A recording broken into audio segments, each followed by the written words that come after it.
ایک دفعہ کا واقعہ ہے کہ ایک مقرر نے $100 کا نیا کڑکڑاتا نوٹ جیب سے نکال کر حاضرین کے سامنے لہراتے ہوئے پوچھا، کون ہے جو یہ $100 کا نوٹ لینا چاہے گا؟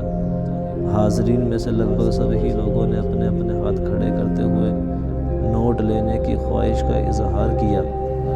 مقرر نے کہا، ٹھیک ہے، نوٹ تو ایک ہی ہے اور میں صرف ایک ہی شخص کو دوں گا، مگر اپنی اس حرکت کے بعد اور ساتھ ہی اس نے نوٹ کو مسل کر چرمر کیا، ہتھیلی پر رگڑ کر گولا بنایا اور پھر پوچھا، کون ہے جو نوٹ کو اس حال میں لینا پسند کرے گا؟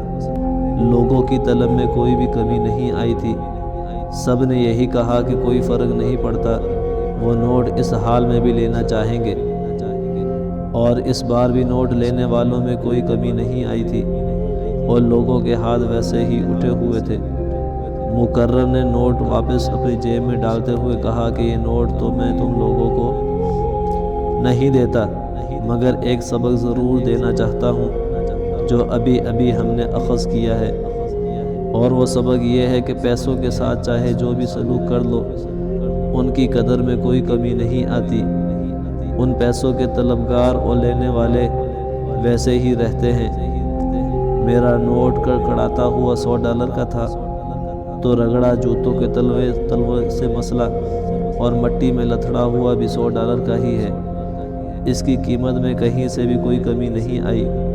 ہم انسان بھی تو اسی طرح کے کئی بار حالات کے تغیر میں پھنس کر اپنا توازن کھوتے ہیں اور گر پڑتے ہیں، کئی بار پریشانیوں کے کیچڑ اور غموں کے تعفر میں لتھڑ جاتے ہیں، کئی بار اپنی غلط فیصلوں کے ہاتھوں ناکام ہو کر زمین پر گر جاتے ہیں اور اسباب کی کمی کی بنا پر چرمر ہو کر رہ جاتے ہیں۔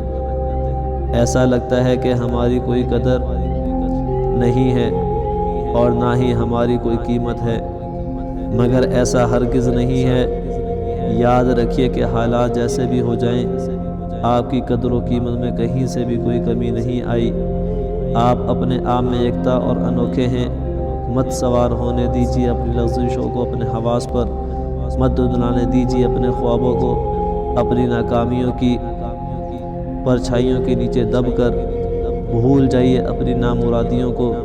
آپ کی اصل قیمت وہی ہے جو آپ نے خود مقرر کرنی ہے، اور یاد رکھیے اپنی قدر کو کبھی کم مت کیجیے اور نہ ہی اپنی قیمت کبھی کم لگائیے۔